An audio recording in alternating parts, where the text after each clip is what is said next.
I'm the sort of person that makes a fake game show to talk about the definition of game, a term that no one has ever had trouble applying, and who has broken open ancient forbidden tomes of ludology to define power creep.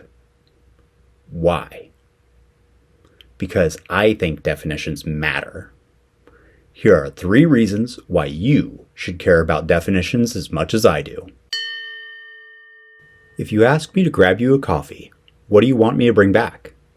Is it instant in a world's best researcher mug? Or a Frappuccino fat bomb from a mega chain?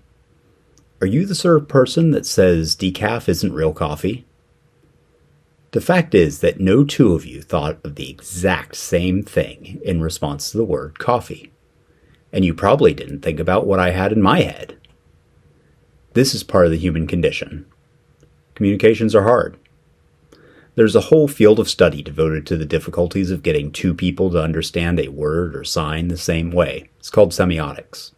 But for our purposes, we just need to understand that communications are difficult. Definitions make it less difficult. For people that need to be understood professionally, this is critical. If you are a researcher who writes a paper on the effects of violent video games, you need to, at a minimum, convey to the reader what you think violent and video game mean, so that they know what your research applies to.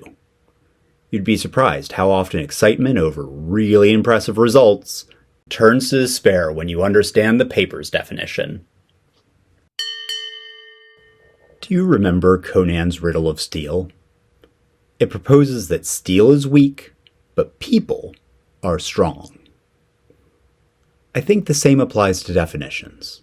They're all brittle, easily broken things. They can be broken by the right example or edge case.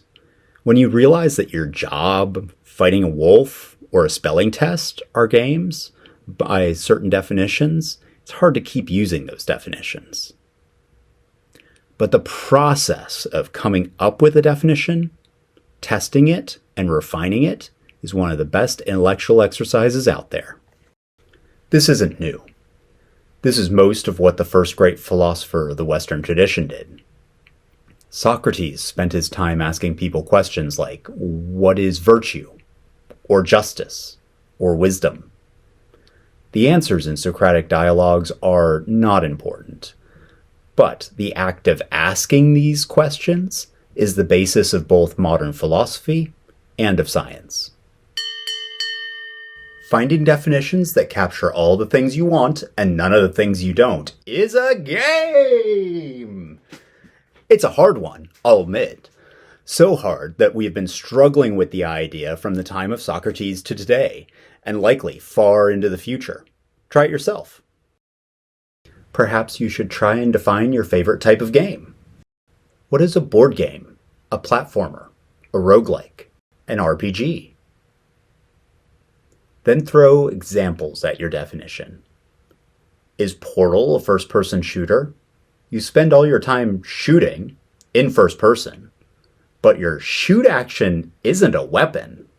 That makes it feel very different than most first-person shooters.